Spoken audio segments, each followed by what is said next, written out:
அண்ணா அவங்க கனவுல வந்திருக்காங்களா, பதட்டத்தில் இருந்துச்சிட்டேன். ஸோ அந்த ஒரு விஷயம் வந்து எனக்கு ஒரு மாதிரி இருக்கு. வீட்டை விட்டு கூட நான் கிளம்பி எங்ககிட்ட வந்தேன். நீங்கள் மேரேஜ் பண்ணலாம்ல, ஏன் தனியாகவே இருக்கீங்க? 2 பேருமே வீடியோவில் சொல்லியிருக்கோம். அந்த ஒரு நாள் வந்து சுமதி எனக்குமே மறக்கவே. அண்ணா அம்மா உங்க கூட தான் இருக்காங்களா? ஹாய், ஹலோ, வணக்கம். நான் தான் உங்கள் உதயா சுமதி. ஸோ இந்த வீடியோ எதுக்கான வீடியோன்னு பார்த்தீங்கன்னா, நேற்று வந்து ஷாமை பற்றினா ஒரு அப்டேட் மாதிரி கொடுத்தோம். ஸோ அவனை பற்றி நிறைய பேர் கொஸ்டின் கேட்டிருந்தீங்க, அதுக்கு நான் விளக்குனேன். ஸோ இந்த கொஸ்டின்ஸ்லாம் பார்த்தீங்கன்னா எனக்காக வந்த ஒரு கொஸ்டின் கூட சொல்லலாம். ஏன்னு கேட்டிங்கன்னா, நான் இன்ஸ்டாகிராமில் ஒரு நோட்ஸ் மாதிரி வச்சுருந்தேன். ஸோ இந்த கொஸ்டின்ஸ்க்கெலாம் வந்து நான் யூடியூப்பில் வந்து கண்டிப்பாக ஆன்சர் பண்ணுவேன். உங்களுக்கு எதாவது கேட்கணும்னு தோணுச்சுன்னா நீங்கள் கேளுங்க அப்படின்ற மாதிரி சொல்லியிருந்தோம். ஸோ அதுக்கு நிறைய பேர் நிறைய விதமான கொஸ்டின் கேட்டிருந்தீங்க, மேரேஜ் அது இதுன்னு சொல்லிட்டு. அதை தாண்டியும் சில விஷயங்கள் வந்து உதயா பற்றி கேட்டிருந்தீங்க. அதை வந்து நான் இப்போயே விளக்கிடலான்ற முடிவில் இல்லை. ஸோ நம்ம வீடியோக்குள்ளே போனதுக்கப்புறம் உங்களுக்கு வந்து அதை என்ன ஏதுன்றதை டீட்டெயிலாக சொல்கிறேன். இப்போ வீடியோக்குள்ளே போகலாம். உடல் பொருள் உயிரே நீ உன்னை சேரவா, விடியும் வரையில் உன்னை தாளாட்டவா, நெஞ்சில் சுமப்பேனே கருவாய் காப்பேனே உந்தன் மறுபாதி. வீடியோக்குள்ளே வந்தாச்சு. என்ன விஷயம்ன்றதை ஃபஸ்ட்டு உங்களோட நான் கன்வே பண்ணிடுறேன். என்ன மாதிரி கொஸ்டின் கேட்டிருந்தாங்கன்னா வச்சது. ஸோ இந்த மாதிரி தான் கொஸ்டின் வச்சுருந்தேன். இதில் வந்து மேலே போய் பார்த்த உடனேவும் நம்மளோட மெசேஜ் நமக்கு ரிப்ளை கேட்ட வீடியோ ஃபுல்லாமே இதில் வந்திருக்கும். ஸோ இதில் நிறைய பேர் நிறைய விதமான கொஸ்டின்ஸ் கேட்டிருந்தீங்க. ஸோ அது என்னை ரொம்ப ஒரு மாதிரி டச் பண்ண வந்துருந்துச்சு. என்னடா இந்த கொஸ்டின்லாம் கேட்டிருக்காங்களே இந்த மாதிரியும் தோணுச்சு. ஸோ எல்லா கொஸ்டினும் நான் கண்டிப்பாக ஆன்சர் பண்ணுவேன். 6872 பேர் பார்த்துருக்காங்க. அவங்கள நம்மக்கிட்ட நிறைய பேர் வந்து கொஸ்டின் கேட்டிருக்காங்க. ஸோ இந்த ஆன்சர் பண்ணிட்டு நம்ம அந்த கொஸ்டின் எடுத்து விட்ருவோம். இப்போ இந்த இதில் வந்த கொஸ்டின்ஸ்க்கு மட்டும் நான் கொஞ்சம் ரிப்ளை பண்ணலான்னு இருக்கேன். 7000 பேர் வந்துட்டாங்க இப்போ வியூஸ். அதில் நான் வந்து சில கொஸ்டின்ஸுக்கு மட்டும் ஆன்சர் பண்ணுறேன். ஸோ நிறைய பேர் வந்து நார்மலாக வந்து உங்களை எங்களுக்கு ரொம்ப பிடிக்கும் சிஸ்டர், நல்லா வீடியோ பண்ணுறீங்க, அந்த மாதிரி நிறைய பேர் பேசியிருந்தாங்க. ஸோ இது வந்து பிடிக்கும்னு சொன்னவங்களுக்கும் மற்றபடி பேசினவங்களுக்கும் ரொம்ப ரொம்ப தேங்க் பண்ணிக்கிறேன். ஏன்னா நிறைய பேர் வந்து எனக்கு இப்போ வரைக்கும் சப்போர்ட் கொடுத்துக்கிருக்காங்க. ஸோ அதுக்கும் ரொம்ப பெரிய தேங்க்ஸ் சொல்லணும். நிறைய பேர் உங்கள் வீடியோஸ் நல்லா இருக்கு, இன்னும் நல்லா பண்ணுங்க அப்படின்னு சொல்லிட்டு நம்மளை தட்டி விடுவாங்கள்ல, ஓடு நீ நல்லா பண்ணுற அப்படின்னு சொல்லிட்டு. அதை வந்து நம்ம பேரண்ட்ஸோ மற்றவங்களோ யாருமே பண்ணாத இடத்துல நமக்கு வந்து ஒரு சப்போர்ட் கிடைக்கும்ல, நாங்கள் இருக்கோம்னு சொல்லிட்டு. அந்த மாதிரி உறவுகளுக்கு நான் ஃபர்ஸ்ட் ஆஃப் ஆல் ரொம்ப பெரிய ஒரு தேங்க்ஸ் சொல்லிக்கிறேன். பார்த்தீங்கன்னா உதயா பற்றி சில கொஸ்டின்ஸும் வந்திருக்கு. அதை நான் ஆன்சர் பண்ண தான் போகிறேன். ஆனால் அந்த இதை வந்து நீங்கள் நினைக்கலாம், மேக்ஸிமம் சொல்கிற விஷயம் என்ன இருக்கணும், உதயா பற்றி பேசணும்னா சிம்பத்தி கிரியேட் பண்ணுறீங்க அப்படின்னு சொல்லிட்டு இருக்கும். ஸோ அவரவருக்கு வந்தால் தான் அவரவருக்கு வழி தெரியும். என் விஷயத்தில் பார்த்தீங்கன்னா நிஜமாவே நிறைய பேர் என்கிட்ட வந்து இவன் இப்படி இருக்கா அப்படின்னு சொன்னவங்க, உதயா இல்லாமல் இப்படி பண்ணுறா அப்படி பண்ணுறா அப்படி இப்படின்னு சொல்லிட்டு என்னை பேசினவங்க எல்லாத்தையுமே நான் கண் கூட பார்த்துக்கிட்டே இருக்கேன். ஸோ அவங்களுக்குலாம் கடவுள் திரும்ப கொடுத்துருக்கான்றதும் தவிர்த்து யாரையும் நம்ம பேசக்கூடாது. அவங்கவுங்க வாழ்க்கையில் அவங்கவுங்களுக்கு ஒரு வழி இருக்கும். இப்போ வந்து கல்யாணம் ஆகி புருஷன் கூட இருக்கவங்களுக்கு ஒரு வழி இருக்கும், கணவர் இழந்தவங்களுக்கு ஒரு வழி இருக்கும், அம்மா அப்பா இல்லாதவங்களுக்கு ஒரு வழி இருக்கும், கூட வந்து அக்கா தங்கச்சி இல்லாதவங்களுக்கு ஒரு வழி இருக்கும். அது இழந்தவங்களுக்கு மட்டும்தான் அந்த இடத்துல வந்து பெயின் இருக்குமே தவிர எல்லாருக்கும் உங்களுக்குலாம் இந்த பெயின் இருக்கணும்னு சொல்லி யாரும் நம்ம கட்டாயப்படுத்த முடியாது. ஸோ அது அவங்கவுங்க தனிப்பட்ட ஒரு விஷயம். அது உணர்வு பூர்வமாக ஒரு ஹாப்பினஸாக இருக்கட்டும், பெயினாக இருக்கட்டும், அழுகையாக இருக்கட்டும், கண்ணீராக இருக்கட்டும், எல்லாமே வந்து அவங்கவுங்களுக்கு வர்றதை தான் அவங்கவுங்க வெளிக்காட்டுவாங்களே தவிர யாரும் வந்து சிம்பத்தி கிரியேட் பண்ணணும் அப்படி சில பேர் சொல்கிறவங்க. அதுனா சில பேர் அந்த மாதிரி இதை நம்ம சிம்பத்தி இப்படியெல்லாம் கிரியேட் பண்ணலாம் அப்படின்னு சொல்லி நினைப்பாங்க இல்லையா. ஸோ அவங்க தான் வந்து நமக்கு அந்த மாதிரி கமெண்ட் கொடுப்பாங்களே தவிர்த்து மற்றவங்க யாரும் இதை கொடுக்க மாட்டாங்க. உதயா பற்றி பேசுறதுக்கு எனக்கு 100% உரிமை இருக்குது. இன்னொன்று எனக்கு உதயாவுக்கு அடையாளமாக என் பிள்ளை இருக்கான். அதனால் வந்து நான் பேச தான் செய்வேன்.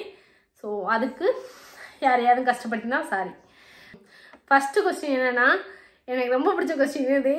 நீங்கள் அம்மாவாக கிடைக்க ஷாம் குட்டி கொடுத்து வச்சுருக்கணும்னு சொல்லிட்டு ஒரு கமெண்ட் வந்துருந்துச்சு, கொஸ்டின் ஆன்சரில் வந்துருந்துச்சு.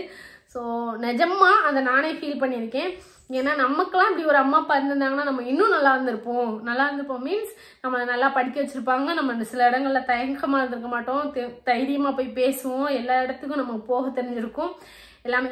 இப்பயும் எனக்கு எல்லா இடத்துக்கும் போக தெரியும், எல்லாமே பண்ண தெரியும். ஆனா என்னோட மிஸ்டேக் எல்லாமும் மக்கள் வந்து நீங்க தொடர்ந்து வீடியோ பார்ப்பீங்க, உங்களுக்கு அது புரியும்னு நினைக்கிறேன். ஏன்னா நம்ம நல்லா படிக்க வச்சிருந்தாங்கன்னா நம்ம இன்னும் நல்லா பேசுவோம், யார்கிட்டையும் துணிஞ்சு அந்த மாதிரி சில விஷயங்கள்ல நான் யோசிப்பேன். அதனாலதான் ஷாமை வந்து நான் அவனை நல்லா படிக்க வைக்கணும், அவன் நல்லா படிக்க வைக்கணும்னா ஃபர்ஸ்ட் ரேங்க் படிக்க வைக்கணும் அப்படின்லாம் கிடையாது. அவன் வந்து ஒருத்தவங்ககிட்ட வந்து தைரியமா நின்று ஆன்சர் பண்ணா போதும், எனக்கு அவனுக்கு என்னவோ அதுக்கு நான் இருப்பேன் அப்படின்ற மாதிரி ஒரு சுச்சுவேஷன் இருக்கும். ஸோ அதனால வந்து நான் வந்து நான் என்னெல்லாம் நினைச்சினோ ஒரு அம்மா அப்பா அப்படி இருக்கும்னு நினைச்சினோ, ஸோ அதெல்லாம் வந்து நான் ஷாமுக்கு இருப்பேன். ஸோ அதனால ஷாம் கொடுத்து வச்சவன் தான். அதுக்கடுத்த கொஸ்டின் என்னன்னா, ஐயோ எப்போ வருது, சிங்கிள் மாமா இருந்து எல்லாவுமா பண்றீங்க, ரொம்ப கிரியேட் அக்கா அப்படின்னு சொல்லி போட்டிருந்தீங்க. ஸோ எல்லாவுமா பண்றதை தாண்டியும் சில இடங்கள்ல எனக்கு கொஞ்சம் கஷ்டங்கள் இருக்கும். சிங்கிள் மாம்ன்றது வந்து சிங்கிள் மாமுன்றதை தவிர்த்து யாருமே இல்லாத ஒரு வாழ்க்கையை வாழ்றது ரொம்ப கஷ்டம். ஸோ அந்த இடத்துல வந்து நான் நிறைய ஃபீல் பண்ணியிருக்கேன், நிறைய அழுதுருக்கேன். சொல்லுவாங்க இல்லையா, நம்மளோட கவலை வந்து நம்மளோட தலகாணிக்கு மட்டும்தான் தெரியுன்னுவாங்களா, அந்த மாதிரி என்னோட சூழ்நிலை. ஸோ அதனால வந்து கஷ்டம், ரொம்ப கஷ்டம். என்னன்னா, உங்களுக்கு உதயா அண்ணா எப்படிப்பட்ட ஹஸ்பண்டு, உங்களுக்கு எவ்வளோ உதயா அண்ணாவை பிடிக்கும் அப்படின்னு கேட்டிருந்தீங்க. அவன் தான் என் லைஃபு, அவன் தான் எனக்கு எல்லாமே. இவன் ஒரு ஆள் போதும்னு சொல்லிட்டு தான் நான் எங்கள் வீட்டை விட்டு கூட நான் கிளம்பி இவன்கிட்ட வந்தேன். ஸோ அப்படி ஒரு சூழ்நிலையில் அவனை விட்டுட்டு என்னை விட்டுட்டு அவன் போனது வந்து ரொம்ப ஒரு கஷ்டமான ஒரு இடம். இப்போ அந்த விஷயத்துக்குலாம் நான் ஆன்சர் பண்ணுறது ரெடியாக இருக்கேன். இவ்வளோ நாள் வந்து எனக்கு அதை பற்றி பேசினாலே அழுகு வந்துடும், அந்த மாதிரி இருக்கும். இப்போ வந்து கொஞ்சம் ஃபேஸ் பண்ணி வெளியில் வந்ததுனால சரி இதுக்கடுத்து நமக்கு ஒரு லைஃப்பை நம்ம ரன் பண்ணி போகணும்டா அப்படின்ற மாதிரி வந்துட்டேன். ஸோ அதனால் வந்து இப்போ தைரியமாக என்னன்னாலும் அந்த சுச்சுவேஷன் நடந்த எல்லாத்தையுமே நான் மைண்ட் செட் பண்ணி பேசுறதுக்கு ரெடியாக இருப்பேன். ஸோ அதனால் வந்து உதயா வந்து வார்த்தையால் சொல்ல முடியாது, அவன் தான் எனக்கு எல்லாமே. அதனால் அவனுக்காக மட்டும்தான் நான் ஷாமை வந்து இன்னும் நான் உதயா அளவுக்கு கொண்டு வந்து அவனை இன்னும் பெரிய ஆளாக்கி காட்டணுன்றது ஷாம் மேலே வச்சிருக்க பாசம் ஒன்று இருந்தாலும் உதயா பிள்ளை, உதயாவுக்காக நம்ம வளர்க்கணும் அந்த பிள்ளையை, அதுதான் என்னோட மைண்ட் செட்டு. ஸோ அதனால் வந்து உதயா வந்து எனக்கு ரொம்ப ரொம்ப பிடிக்கும். இப்போ வந்து 4ஆவதா ஒரு கொஸ்டின் என்னன்னா, அக்கா உங்கள் ஹேர் இப்போ நல்லா க்ரோத் ஆகிருக்கு, என்ன பண்ணுறீங்க, ரெகுலராக ஹேர் கட் என்னன்னு ட்ரூவாக சொல்லுங்க அப்படின்னு சொல்லிட்டு போட்டிருக்கீங்க. ப்ராமிஸாக வந்து நிஜமாவே நல்லா வளர்ந்துருச்சு. ஸோ என்ன நான் பண்ணுறேன்னா, ஆக்சுவலாக வந்து நான் இந்த கருவேப்பிலை, நெல்லிக்காய், இஞ்சி அந்த மாதிரி ஜூஸ் போட்டு குடிப்பேன். அதுக்கடுத்து வந்து ஹேருக்கு வந்து கத்தாழை, சின்ன வெங்காயம், அப்புறம் என்ன வெள்ளைக்கரு முட்டை இல்லாமல் வெள்ளை மட்டும் எடுத்து வாரத்துக்கு 1 டைம் வந்து நான் ஹேர் வாஷ் பண்ணுவேன். ஸோ அதனால் முடி வந்து கொட்டாது. ஆக்சுவலாக என்னோடய ஹேர் வந்து கேர்லிங் ஹேர் தான். ஆனால் நான் வந்து எனக்கு வீடியோவுக்காக நான் அப்பப்போ ஸ்ட்ரைட்னிங் பண்ணுவேன். பண்ணாலுமே வந்து ஃபஸ்ட்டெல்லாம் பார்த்தீங்கன்னா ஹேர் அப்படியே இப்படி இழுத்தாலே அப்படி கொட்டும். ஸோ இப்போ வந்து என்னோடய ஹேர் ரொம்ப ஸ்ட்ராங்காகவே இருக்குது. அதனால் இதுதான் என்னோடய ரொட்டீன் ஹேர் கேர். அப்புறம் ஒருத்தவங்க கேட்டிருக்காங்க, 5th கொஸ்டின் என்னென்னா, அண்ணி சாம்குட்டியோட day in my life video upload பண்ணுங்க அப்படின்னு சொல்லிட்டு. ஸோ கண்டிப்பாக அதை பண்ணுறேன். அவன் பண்ணுற சேட்டையும் பண்ணுறேன், அவன் பேசுகிற வாயவும் கண்டிப்பாக ஒரு நாள் அப்லோட் பண்ணுறேன். ஸோ டைம் இருக்கிறப்ப கண்டிப்பாக அவன் ஒரு நாள் ஃபுல்லாக என்னென்ன பண்ணுறோன்றது ஃபுல்லாத்தையுமே நான் கண்டிப்பாக எடுத்து போடுறேன். கொஸ்டின் என்னன்னு கேட்டிருக்கீங்கன்னா, அக்கா நீங்கள் மேரேஜ் பண்ணலாம்ல, ஏன் தனியாகவே இருக்கீங்க, இந்த கொஸ்டின் கேட்டிருக்காங்க. ஆக்சுவலாக அது எப்படி சொல்லணும்னு தெரில, எல்லாருக்குமே தெரிஞ்சிருக்கும். உதயா இறந்து சில கொஞ்ச நாள்ல எனக்கு ஒரு லைஃப் அந்த மாதிரி வந்துச்சு. ஸோ அதுமே நல்லா தக்க வச்சுக்கணுன்றதை தவிர்த்து அதை ஏற்றுக்கிற ஒரு மனப்பான்மை இல்லை. ஸோ ரொம்ப கஷ்டப்பட்டேன். அதனால எனக்கு இன்னொரு அந்த லைஃபுக்குள்ளே போகணுன்னாலே எனக்குள்ள ஒரு பயம் இருக்குது. எங்கே நம்ம வந்து இந்த லைஃப்பை வந்து நம்ம உள்ளே போயிட்டு அதை நம்ம கஷ்டம் கொடுக்குமோ, இல்லை நம்ம பிள்ளையை கஷ்டப்படுத்துமோ, இல்லைன்னா நம்ம அது பாதியிலையும் போயிடுச்சுன்னா நம்ம திருப்பியும் தனியாக நின்றுவோம் அப்படின்ற ஒரு எண்ணம் இருக்குது. ஸோ அதனால் வந்து அந்த லைஃபுக்குள்ளே போகணுமா வேணாமான்னே எனக்கு யோசனை இருக்கும். ப்ளஸ் வந்து எங்கள் வீட்டு சைடு வந்து என்னை தனியாக இருக்க வேணாம், உனக்குன்னு ஒரு லைஃப் அமைச்சுக்கோ அந்த மாதிரிலாம் சொல்கிறாங்க. ஸோ பார்ப்போம், என் லைஃப் வந்து அந்த இதுக்குள்ளே இன்னும் ஸ்ட்ராங்காக இறங்கி நம்ம ஒரு லைஃப்பை சூஸ் பண்ணணும், நம்ம வந்து நம்ம வாழ்க்கையை தொடங்கணும் அப்படின்ற ஒரு மனநிலைமையிலே இல்லை.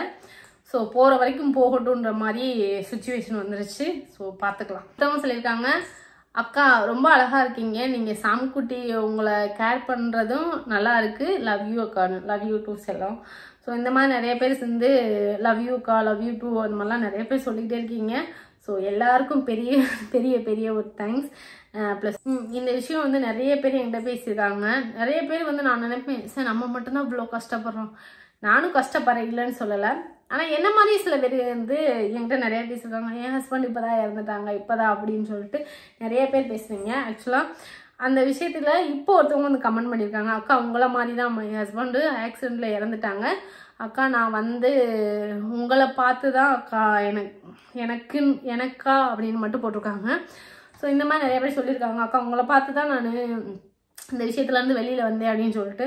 நிஜமாவேவும் நம்ம லைஃப்பில் வந்து நம்ம ஒரு கஷ்டத்தில் இருக்கோம்னா நம்ம கஷ்டப்படுறதுக்கு மேலே வந்து இன்னொருத்தவங்க கஷ்டப்படுவாங்கல்ல, இந்த லைஃபு ரொம்ப கஷ்டம் அப்படின்னு நமக்கு தோணும்ல, அவங்க லைஃப்பில் ரொம்ப கஷ்டம்.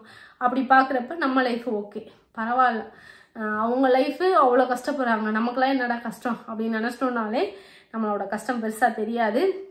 ஸோ எல்லாத்துலேருந்து வெளியில் வர்றதுக்கு இது ஒரு நல்ல சொல்யூஷனாக இருக்கும்னு நினைக்கிறேன். சில பேர் வந்து ஒரே மனநிலைமையில வீட்டுக்குள்ளேயே அடைஞ்சு கிடக்கிறவங்களுக்கு மட்டும்தான் ஐயோ நம்ம கஷ்டப்பட்டுக்கிட்டே இருக்கோம், இறுக்கிக்கிட்டே இருப்போம் மனசை. இது அதை நினச்சி ஃபீல் பண்ணிக்கிட்டே இருப்போம், இதை நினச்சி ஃபீல் பண்ணிக்கிட்டே இருப்போம். அப்படிலாம் கிடையாது. ஸோ நம்மளை தாண்டி சில பேர்த்துல நம்ம பேசணுன்னாக்கா அவங்களோட கஷ்டத்துக்கெல்லாம் சொல்லி அழுகிறப்ப சே நமக்கு என்ன கஷ்டம் நம்ம ஓடுவோம் அப்படின்ற மாதிரி ஒரு சூழ்நிலை வரும். ஸோ அந்த மாதிரி சில இந்த ஒரு கஷ்டப்பட்டீங்கன்னா ஒரு மாதிரி மனசே ஒரு மாதிரி வலிக்கிற மாதிரி இருந்தால் பக்கத்தில் இருக்கவங்களோ இல்லை உங்கள் ஃப்ரெண்ட்ஸ் சர்க்கிளோ யார்ட்டையாவது நீங்கள் கால் பண்ணி பேசுகிறப்ப அவங்களோட கஷ்டத்தை சொல்கிறப்ப இது ஒரு பெரிய கஷ்டமாகவே தெரியாது. ஸோ அந்த மாதிரி மூவ் பண்ணிக்கோங்க. நானே அந்த மாதிரி தான் இருக்கேன். அக்கா நீங்களும் தம்பியும் லைஃப் லாங் ஹாப்பியாக இருக்கணும் அக்கா, உங்களோட பிளஸ்ஸிங் எங்களுக்கு எப்பயுமே இருக்கணும்னு நானும் கேட்டுக்கிறேன். ஸோ நிறைய இடங்களில் சொல்லியிருக்கேன், ஷாமோட பிறந்தநாளாக இருக்கக்கூடிய என்னோட பிறந்தநாளாக இருக்கக்கூடிய எல்லா இடங்கள்லையுமே நான் வந்து யார்கிட்டையுமே இது வரைக்கும் காலில் விழுந்து ஆசீர்வாதம் வாங்கினதே கிடையாது. நீங்கள் என்னை வந்து ஆசீர்வாதம் பண்ணுங்கன்னு சொன்னதும் கிடையாது. இன்க்ளூடு என்னோட ஃபேமிலி சைடு கூட சொல்கிறேன். ஆனால் எப்பயுமே நான் என்னோட வீடியோவில் சொல்கிற ஒரே விஷயம், நீங்கள் வந்து என் பிள்ளையும் என்னையும் வந்து எப்பயுமே வந்து ஆசீர்வாதம் பண்ணுங்கன்ற மாதிரி நான் எடுத்து வைப்பேன்.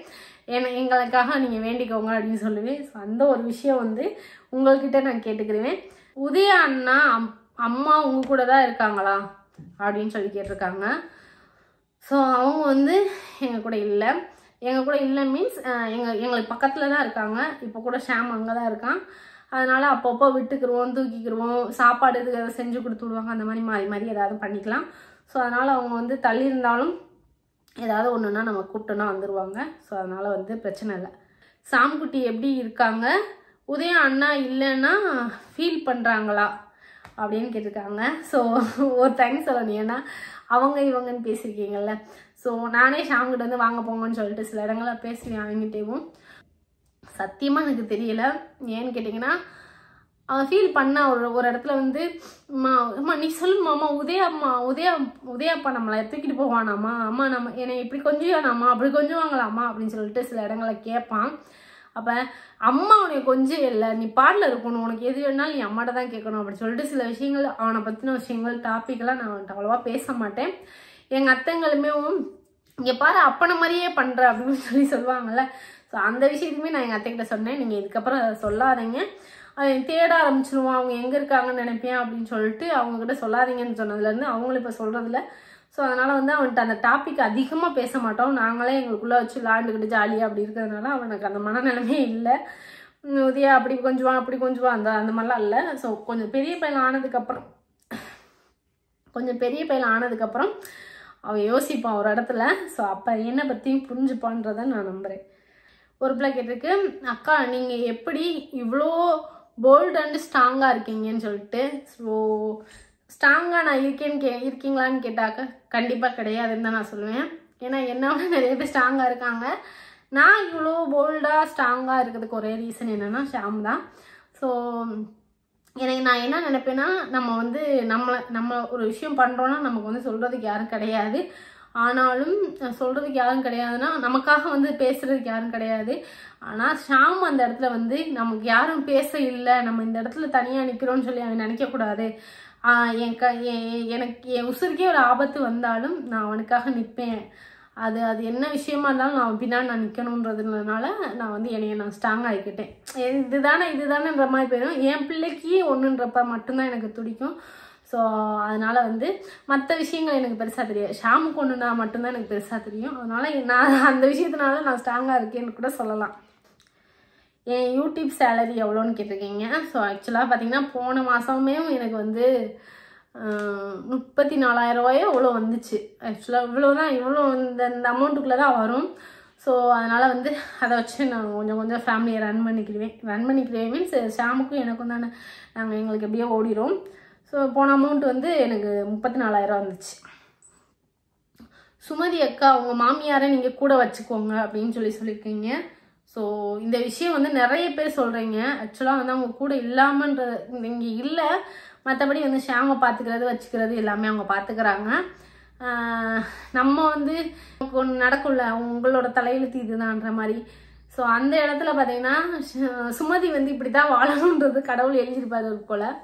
அவங்களுக்கு வந்து இப்போ உதயா இல்லைன்றதுக்கு அடுத்து வந்து பார்த்தீங்கன்னா மருமகள் கிடையாது, மகள். ஸோ அந்த பிள்ளையும் பார்க்கணும். இப்போ வந்து உதயாவுக்கு அப்பா இல்லை, அவங்க அம்மா மட்டும்தான். ஸோ அவங்க ஒரு ஆள் தான் அந்த பிள்ளைக்குமேவும். அப்படி இருக்கிறப்ப அவங்க வந்து அவங்க மகளை பார்க்கணும் அப்படின்னு ஒரு சூழ்நிலை வர்றப்ப அவங்க பிள்ளையை தான் ஃபஸ்ட்டு பார்க்கணும்னு நினைப்பாங்க. அது யாராக இருந்தாலும், நானாக இருந்தாலுமே நான் என் பிள்ளையை தான் ஃபஸ்ட்டு, அதுக்கப்புறம் தான் என் மருமகன்னு நினைப்பேன். ஸோ அந்த இடத்துல இருக்கிறதுனால அவங்க வந்து மகிட்ட இருக்காங்க.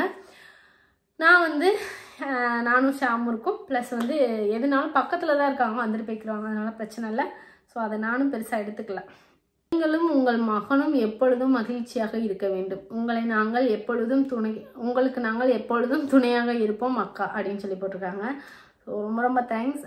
நானுமே சில விஷயங்கள் வந்து வெளியில் போனேன் வச்சேனாலுமே அக்கா நான் உங்கள் சப்ஸ்கிரைபருக்கா, அக்கா உங்களை நான் பார்த்துருக்கேன், அக்கா நாங்கள் இருக்கோம்க்கா அப்படின்னு சொல்லி பேசுகிறப்ப எனக்கு ஹாப்பியாக இருக்கும். சரி நம்ம வந்து ஒரு வீட்டுக்குள்ளே இருந்திருந்தோன்னா நம்மளை யாருக்குமே தெரிஞ்சிருக்காது. நம்ம வெளியில் போகிறப்ப வந்து நெகட்டிவும் இருக்குது, பாசிட்டிவும் இருக்குது. அதில் பாசிட்டிவான விஷயங்கள் எனக்கு பிடிச்சிருந்துச்சு. நாங்கள் இருக்கோன்னு யாரோ தெரியாத ஒரு பர்சன் அவங்கள முன்ன பின்ன பார்த்துருக்க கூட மாட்டோம், அவங்க வந்து நம்மக்கிட்ட வந்து பேசுகிறப்ப ஹாப்பியாக இருக்கும். உங்களுக்கு ஹாப்பியான மூமெண்ட்னா என்ன அப்படின்னு சொல்லி கேட்டிருந்தாங்க. ஸோ எனக்கு ஹாப்பியான மூமெண்ட்டுனா சாமு பிறந்த அந்த ஒரு நாள் வந்து நான் ஹாப்பியாகவும் இருந்தேன், அதை வந்து அந்த வழியில் வந்து கஷ்டப்படவும் செஞ்சேன். ஸோ அந்த ஒரு நாள் வந்து நாங்கள் 2 பேருமே வீடியோவில் சொல்லியிருப்போம். அந்த ஒரு நாள் வந்து சுமதி என்றைக்குமே மறக்கவே மாட்டா அப்படின்னு சொல்லிட்டு உதயாவை பார்த்து அப்படியே கண்ணீர் மிதந்துக்கிட்டே இருக்கும் ஆஸ்பத்திரியில். அவனால் வந்து என்கிட்ட வந்து ஆறுதலும் சொல்ல முடியாது. அவன் வந்து அந்த விஷயத்தை வந்து எப்படி ஹேண்டில் பண்ணணும்னு தெரியாமல் அமைதியாக நின்றுருந்தான். என்னால் தான் கஷ்டப்படுறா அப்படின்ற மாதிரியே அந்த ஒரு பார்வை பார்ப்பாங்கள்ல, அது மாதிரியே பார்த்தான். ஸோ அப்போல வந்து அந்த மூமெண்ட் வந்து எனக்கு ரொம்ப ஹாப்பியாக இருந்துச்சு. என் பிள்ளையை என்கிட்ட எடுத்து என் வயிற்றில் போடுறப்ப அவ்வளோ ஒரு சந்தோஷம். நம்ம வந்து ஒரு பிள்ளையை பெற்று எடுத்துருக்கோம் அப்படின்னு. அது வந்து எல்லாருக்கும் நடக்கிற ஒரு விஷயம் தான். ஆனால் எனக்கு அந்த விஷயம் வந்து ரொம்ப ஹாப்பி ஒரு மூமெண்ட்ஸ்ன்னு சொல்லலாம். கேட்ட கொஸ்டின் இது எனக்கு ஒரு மாதிரி ஆகுது. அண்ணா அவங்க கனவுல வந்திருக்காங்களா அப்படின்னு கேட்டிருக்காங்க. அப்புறம் வந்திருக்காங்களா, ஏதாச்சும் சொல்லியிருக்காங்களா உங்ககிட்ட, தென் அண்ணாவை நீங்கள் எவ்வளோ மிஸ் பண்ணுறீங்க அப்படின்னு சொல்லி கேட்டிருக்கீங்க. ஸோ அவன் கனவு வந்திருக்கானான்னு கேட்டால் எனக்கு பயமாக இருக்கு. ஒரு மாதிரி பயம் மீன்ஸ் அந்த மாதிரி கிடையாது. ஆக்சுவலாக கனவு கண்டிருக்கேன். அது வந்து ரொம்ப நேச்சுரலாக இருக்குது. அந்த விஷயத்தெல்லாம் நான் ஒரு நாள் சொல்லுவோமா என்னமான்னு தோணல. ரொம்ப பயம்ன்ற தனியாக இருக்கிறதுனால ஒரு மாதிரி கஷ்டமாகவும் பதட்டமாகவும் இருக்கும். இப்போ டைரெக்டாக வந்து நின்றுட்டான்னா கூட நான் பேசிடுவேன். அவங்ககிட்ட பேசணும்னு நான் நிறைய நாள் நினச்சிருக்கேன். ஆனால் வருவோம், எங்கள் கூடயே இருக்க மாதிரியே தெரியும். கனவுலையுமே நாங்கள் எங்கேயாவது ட்ராவல் பண்ணியிருப்போம், கடைக்குள்ள போவோம், அங்கே போவோம், இங்கே போவோம், எங்கள் கூடயே அவள் இருந்துக்கிட்டே இருக்க மாதிரியும் தோணிக்கிட்டே இருக்கும். ஸோ அதனால் வந்து அப்படி கனவு தான் வந்திருக்கு. ஒரே ஒரு தடவை மட்டும் வந்து நான் பூ எப்பயுமே வைப்பேன், அந்த கனவு நான் எல்லாத்தையுமே சொல்லியிருக்கேன்னு நினைக்கிறேன். ஸோ அதனால் அவள் எனக்கு பூ கையில் கொடுத்தா, மல்லிகைப்பூ ஏதோ ஒன்று கொடுத்தான். அதை மட்டும் வாங்கிட்டு நான் அந்த மாதிரி கனவு கண்டேன். ஸோ அதனால் வந்து அதுக்கப்புறம் இந்த கனவுலே வரல. நாங்கள் வர்றதா இருந்தால் கனவு கட்டுறதா இருந்தால் எங்கள் கூட எங்கேயாவது போகிற மாதிரி வர்ற மாதிரி அந்த மாதிரி வரும். ஸோ எனக்கு மட்டும் இல்லை, எல்லாருக்குமே அந்த மாதிரி கனவு வந்துச்சுன்னு சொல்லி சொன்னாங்க. ஆனால் எனக்கு வந்து அந்த மாதிரி கனவு தான் வந்திருக்கு. இப்படின்னு சொல்லி அக்யூரேட்டாக காட்டுறதில்ல. ஒரே ஒரு டைம் அந்த ஒரு விஷயம் நடந்துச்சு. நாங்கள் படுத்து கிடக்கிறப்ப பிளாக்காக வந்து ஒன்று வந்து இங்கே வந்து கிஸ் பண்ணுச்சு, ஒரு முத்த மாதிரி கொடுத்த மாதிரி இருக்கும். அப்படியே நான் பதட்டத்தில் எழுந்திரிச்சிட்டேன்.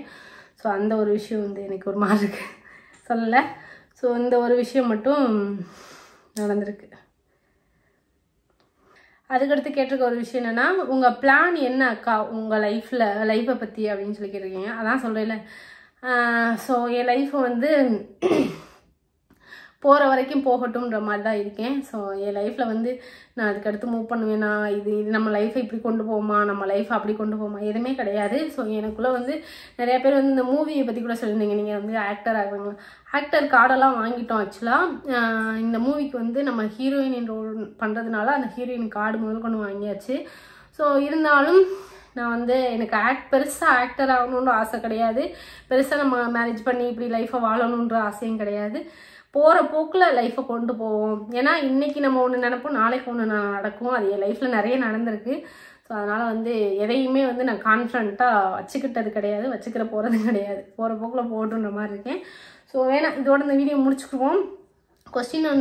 கொஸ்டின் மட்டும் சைடில் நான் ஆட் பண்ணுறேன், என்னென்ன கேட்டிருக்கோன்றதை மட்டும். ஸோ இந்த வீடியோ கண்டிப்பாக உங்களுக்கு பிடிச்சிருக்கும்னு நம்புகிறேன். இதுக்கடுத்து ஏதாவது பேசணும்னு தோணுச்சுனாலும் நான் அடுத்த கொஸ்டின் ஆன்சர் வைக்கிறப்ப நீங்கள் வந்து கண்டிப்பாக வந்து கொஸ்டின் பண்ணுங்கள். கண்டிப்பாக நான் அதுக்கேற்ற ஆன்சர் கொடுப்பேன். இதோட இந்த வீடியோ முடிச்சுக்கலாம். இந்த வீடியோ பிடிச்சி லைக் பண்ணுங்கள், ஷேர் பண்ணுங்கள், மறக்காம சப்ஸ்கிரைப் பண்ணி பாருங்கள். டாடா.